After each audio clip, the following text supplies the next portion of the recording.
एक साथी का सवाल था, फैज़ान क़ासमी कोई चैनल है गालिबन, इनका सवाल यह था कि पड़ोस मुल्क के एक मुफ्ती साहब से हैं जो रोज़ाना तलबा को कुरान की लुग़त और तफसीर पढ़ाते हैं और इफ़ादे आम के लिए उसको यूट्यूब पर अपलोड भी करते हैं, जिसको मैं बितरतीब सुन रहा हूँ। तो क्या मैं किसी को तफसीर जो मैंने पढ़ी है दोस्तों को समझा सकता हूँ? और अगर मुझसे कोई पूछे कि आपने ये तफसीर कहाँ पढ़ी, तो क्या मैं ये कह सकता हूँ कि फ़लाँ मुफ्ती साहब से पढ़ी है? तो देखिए, एक चीज़ होती है तफसीर ख़ास तौर से कुरान मजीद की मानी और तशरीह बयान करना, ये हर आदमी के बस का काम नहीं है।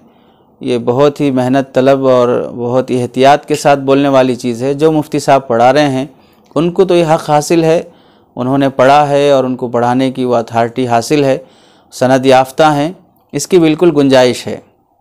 लेकिन वो सुनकर हम किसी को दर्स देने लगें, हम तफसीर पढ़ाने लगें, तो बाज़ मरतबा पढ़ने वाले ऐसे सवालात करते हैं जो हमने उस मुफ्ती साहब से नहीं सुना होगा, या बाज़ मरतबा ऐसा होता है कि उस तफसीर से हट कर बहुत सारे ख़यालात हमारे जहन में आते हैं, या बहुत सारे लोगों के सवालात ऐसे होते हैं जिसे हम अपनी तरफ से बोलने पे मजबूर हो जाएंगे। फिर तफसीर में अपनी राय का दखल देना आदमी शुरू कर देता है।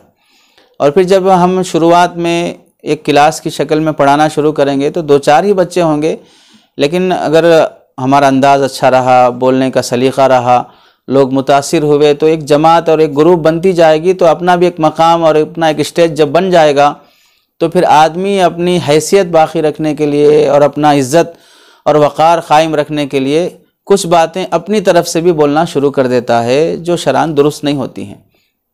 लेकिन एक आदमी जो पढ़ा लिखा है, आलिम दीन है, मुफ्ती साहब हैं वो, तो उनको ये सब चीज़ें मालूम रहती हैं कि उसूल क्या हैं, ज़वाबित क्या हैं, कहाँ हम अपनी तरफ से बोल सकते हैं, कहाँ हमारे लिए इसकी इजाज़त नहीं है। ये सारी बातें तो हम पढ़ते नहीं हैं।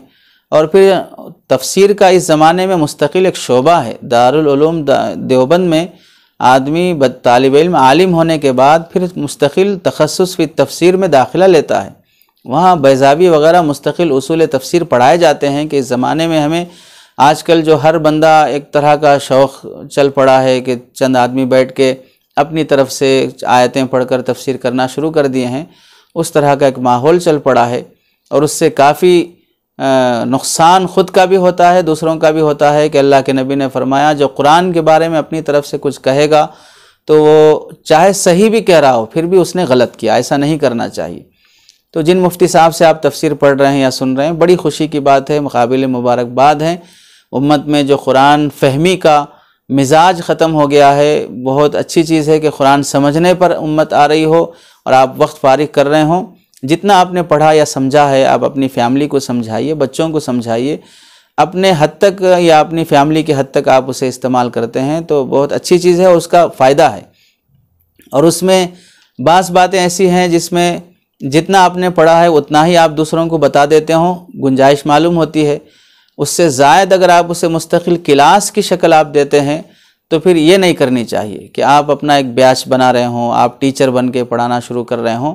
तो ये मरहला चूँकि आगे चलते हुए आपको कभी ना कभी गलत रास्ते पे ले जा सकता है, जिसमें आप ख़ुद अपने सही और गलत का फ़ैसला नहीं कर सकते हैं, इसलिए एहतियात करनी चाहिए। जब उन मुफ्ती साहब के यूट्यूब पे अपलोड हैं दर्स और क्लासेस, तो बेहतर यह है कि जो हजरात पढ़ना चाहते हैं उनको भी उस दर्स में शामिल करा दीजिए, वो लिंक उन्हें भी भेज दीजिए ताकि उन मुफ्ती साहब से बराह रास्त वो लोग फ़ायदा उठा सकें और आपके साथ उन लोगों को भी कार्य खैर में हिस्सा मिल जाए। आप अगर अपने इल्म को बाकी रखने के लिए या इफ़ादा आम के लिए आप आगे बढ़ाना चाहते हैं तो आप अपनी फ़ैमिली को समझाइए, फ़ैमिली को सिखाइए, इसकी गुंजाइश है। बाकी एक क्लास की शक्ल और दरस कुरान या दरस तफसीर की शक्ल देने में इसकी गुंजाइश मुझे नहीं मालूम होती है कि ऐसा करना चाहिए, इसकी इजाज़त नहीं होनी चाहिए। बाकी आपके लिए भी गुंजाइश है कि आप जिनसे पढ़ रहे हों उन मुफ्ती साहब से बराह रास्त आप सवाल कर सकते हैं, क्या आपका यह सबक सुनकर हम अपनी कोई क्लास चला सकते हैं? तो मैं नहीं समझता कि वो भी इजाज़त देंगे, चूँकि हम भी किसी को मसाइल बताते हैं। जैसे डॉक्टर आपको कोई हार्ट के बारे में कोई लेसन दे रहा हो, बड़ी पूरा 2-4 घंटे का सबक पढ़ा रहा हो, तो इसका मतलब ये नहीं कि हम हार्ट के डॉक्टर बन गए और अब दूसरों को हम पढ़ा सकते हों। अलबत्ता यह है कि हम दूसरों को दिल के बारे में बता सकते हैं। बताना अलग है, पढ़ाना अलग है। आप पढ़े हैं तो आप दूसरों को बता सकते हैं, लेकिन आप पढ़ाना चाह रहे हैं तो मुस्तकिल एक मुअल्लिम की हैसियत से इसके लिए चंद उसूल आदाब होते हैं, वो हमारे पास नहीं होते हैं, इसलिए एहतियात करना चाहिए।